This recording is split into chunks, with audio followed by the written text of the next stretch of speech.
The scientists gathered around the monitor, their faces pale under the flickering fluorescent lights. The coffin had been sealed for 3 days, and the camera inside was their only window into the darkness. Dr. Evelyn Carter, the lead researcher, adjusted her glasses and leaned closer to the screen. The project was controversial, studying the decomposition process in real time, but it was groundbreaking. No one had ever done this before. "Ready?" she asked, her voice steady but her hands trembling slightly.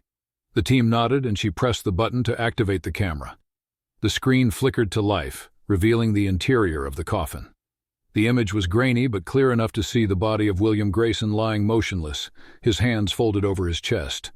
The air inside the coffin was thick with shadows, and the faint sound of his breathing echoed through the speakers. "Wait, breathing?" Evelyn froze. "That's impossible," she whispered. "He's dead. He's been dead for 3 days." The team stared in stunned silence as William's chest rose and fell in slow, deliberate breaths. His eyelids fluttered, and then suddenly his eyes snapped open. They were wide, panicked, and filled with a primal terror that sent a chill down Evelyn's spine. "Oh my God," one of the scientists gasped. "He's alive." William's mouth opened, and a guttural, choked scream erupted from the speakers. The sound was raw, desperate, and filled with a horror that made Evelyn's blood run cold. He began thrashing, his fists pounding against the lid of the coffin, his screams growing louder and more frantic. "We have to get him out!" Evelyn shouted, snapping out of her shock. "Now!" But it was too late. The coffin was buried 6 feet underground, and the excavation would take hours. All they could do was watch in horror as William clawed at the wooden lid, his screams echoing through the lab like a nightmare come to life.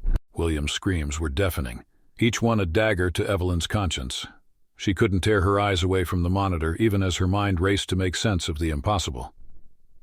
William Grayson had been pronounced dead 3 days ago. The autopsy report, the death certificate, the funeral, everything had been official. Yet here he was, alive and trapped in a coffin, fighting for his life. "Call the cemetery!" Evelyn barked, her voice cracking under the weight of panic. "We need an excavation team there immediately." One of the scientists scrambled to make the call, while another began frantically reviewing the footage from the past 3 days. "Dr. Carter," he said, his voice trembling. "The camera has been recording the entire time. He wasn't breathing before. This just started now." Evelyn's mind reeled. How could someone be dead for 3 days and then suddenly come back to life? She leaned closer to the monitor, her eyes narrowing as she studied William's movements. His thrashing was slowing, his strength fading.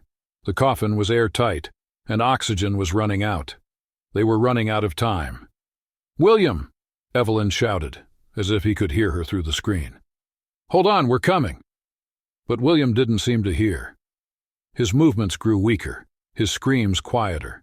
His eyes, wide with terror, locked onto the camera lens, and for a moment it felt like he was staring directly at Evelyn. Then his body went still. His chest stopped rising. His eyes remained open, frozen in a look of sheer horror. The lab fell silent, the only sound the faint hum of the equipment. Evelyn's heart pounded in her chest as she stared at the screen, waiting for any sign of movement. But there was none. William Grayson was dead. Again. The excavation team arrived at the cemetery within the hour, but it was too late. By the time they unearthed the coffin and pried it open, William's body was lifeless. The air inside the coffin was stale, and the faint smell of decay lingered, but there was no mistaking the truth. William had been alive. Evelyn stood at the edge of the grave, her arms crossed tightly over her chest as she watched the paramedics lift William's body onto a stretcher. Her mind was a whirlwind of questions. How had this happened? Why had no one noticed he was still alive? And who was responsible for burying him in the first place? The answers lay with William's family. Evelyn knew she had to talk to them, but the thought filled her with dread. William's stepmother, Sophia Grayson, had been the one to identify his body and arrange the funeral. If anyone knew what had happened, it was her. When Evelyn arrived at the Grayson mansion, she was greeted by Sophia herself. The woman was elegant with sharp features and piercing green eyes, but there was something cold about her demeanor. She didn't seem surprised to see Evelyn, nor did she seem particularly upset about William's death. "Dr. Carter," Sophia said, her voice smooth and measured, "to what do I owe the pleasure?" Evelyn hesitated, unsure how much to reveal. "Mrs. Grayson, I need to ask you a few questions about William's death. There are some irregularities that need to be addressed." Sophia's expression didn't change, but Evelyn noticed a flicker of something in her eyes. Fear? Guilt? "Of course," Sophia said, stepping aside to let Evelyn in. "Anything to help." As Evelyn followed Sophia into the mansion, she couldn't shake the feeling that she was walking into a trap. The house was grand but eerily quiet, the kind of silence that felt heavy and oppressive. Sophia led her to a sitting room and gestured for her to sit. "Now," Sophia said, her tone almost too polite, "what would you like to know?" Evelyn took a deep breath. "Mrs. Grayson, did you notice anything unusual about William before his death? Anything at all?" Sophia's lips curved into a faint smile, but it didn't reach her eyes. "Unusual? No, not really. William had been troubled. But that was nothing new. He was always a difficult child." Evelyn leaned forward, her gaze steady. "Mrs. Grayson, I need you to be honest with me. William wasn't dead when he was buried. He was alive." For a moment, Sophia's mask slipped. Her eyes widened, and her hands clenched into fists. But just as quickly, she regained her composure. "That's impossible," she said, her voice icy. "William was dead. I saw the body myself." Evelyn didn't believe her. There was something about the way Sophia spoke, the way she avoided eye contact, that set off alarm bells in Evelyn's mind. But before she could press further, Sophia stood. "I'm afraid I have nothing more to say," she said, her tone final. "If you'll excuse me, I have matters to attend to." Evelyn had no choice but to leave, but as she walked back to her car, she couldn't shake the feeling that Sophia was hiding something, and she was determined to find out what it was. Evelyn couldn't let it go. The image of William's terrified face haunted her, and the cold, calculated demeanor of Sophia Grayson only deepened her suspicions. She decided to dig deeper, starting with William's medical records. What she found shocked her. William had been admitted to the hospital 2 days before his death. The official cause of death was listed as cardiac arrest, but the toxicology report told a different story. Traces of a powerful sedative were found in his system, a drug that could slow his heart rate to near undetectable levels. It was a drug that could make someone appear dead. Evelyn's hands trembled as she read the report. This wasn't an accident. Someone had deliberately drugged William, and that someone was almost certainly Sophia. She needed proof, and she knew where to find it. William's room in the Grayson mansion might hold the answers. That night, Evelyn returned to the mansion under the cover of darkness. The house was eerily silent, the only sound the crunch of gravel under her feet as she approached the back entrance. The door was unlocked. Evelyn slipped inside, her heart pounding as she made her way to William's room. The air was thick with the scent of dust and neglect, as if no one had entered the room in years. She flicked on her flashlight and began to search. It didn't take long to find what she was looking for. Tucked away in the bottom drawer of William's desk was a journal. The pages were filled with his handwriting, messy and frantic, as if he had been writing in a hurry. Evelyn flipped through the pages, her eyes widening as she read.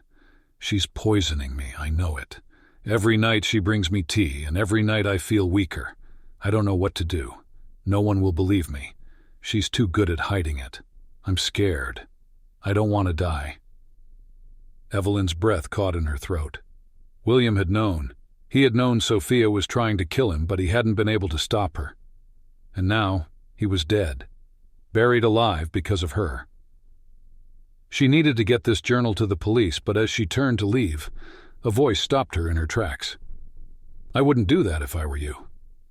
Evelyn spun around, her flashlight illuminating Sophia's face. The woman stood in the doorway, her expression calm, but her eyes burning with a dangerous intensity. "Mrs. Grayson," Evelyn said, her voice steady despite the fear coursing through her veins. "This ends now. I know what you did." Sophia smiled, but it was a cold, lifeless smile. "Do you, Dr. Carter? Do you really think you can stop me?" Before Evelyn could react, Sophia lunged at her, a syringe glinting in her hand. Evelyn dodged, but Sophia was faster. The needle plunged into Evelyn's arm, and a cold numbness spread through her body. She tried to fight, but her limbs were heavy, unresponsive. "You should have stayed out of this," Sophia whispered, as Evelyn's vision blurred. "Now you'll join William." Evelyn's last thought before darkness consumed her was of the camera in the coffin. She prayed someone would find her before it was too late. When Evelyn woke, her head was pounding and her body felt like it was made of lead. She blinked, trying to clear her vision, but the darkness around her was absolute. Panic surged through her as she realized where she was, trapped in a confined space, the air thick and stale. She reached out, her hands brushing against smooth, cold wood. A coffin. Sophia had buried her alive. Evelyn's breath came in short, frantic gasps as she tried to calm herself. She couldn't panic, not now. She had to think. The coffin was airtight and oxygen was limited. She had maybe an hour, if she was lucky, before she lost consciousness for good. She remembered the camera. If Sophia had followed the same pattern, there would be a camera in this coffin too. Evelyn fumbled in the darkness, her hand searching for the small device. Her fingers brushed against something metallic, and she let out a shaky breath of relief. The camera was there. But would anyone be watching? The research team had been monitoring William's coffin, but Sophia had no reason to keep this one under surveillance. Evelyn's only hope was that someone would notice her absence and come looking for her. She pounded on the lid of the coffin, her fists aching with the effort. "Help!" she screamed, her voice hoarse. "Someone, please, I'm alive!" But there was no response. The silence was deafening. Miles away in the research lab, Dr. Marcus Reed was reviewing the footage from William's coffin. The team had been shaken by the events of the past few days, and Marcus couldn't shake the feeling that something was off.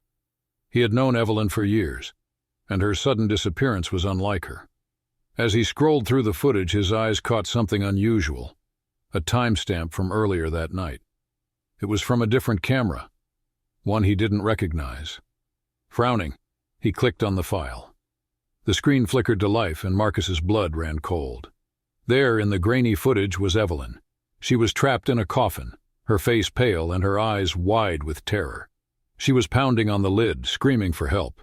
"Oh my God," Marcus whispered. He grabbed his phone and dialed the police, his hands trembling.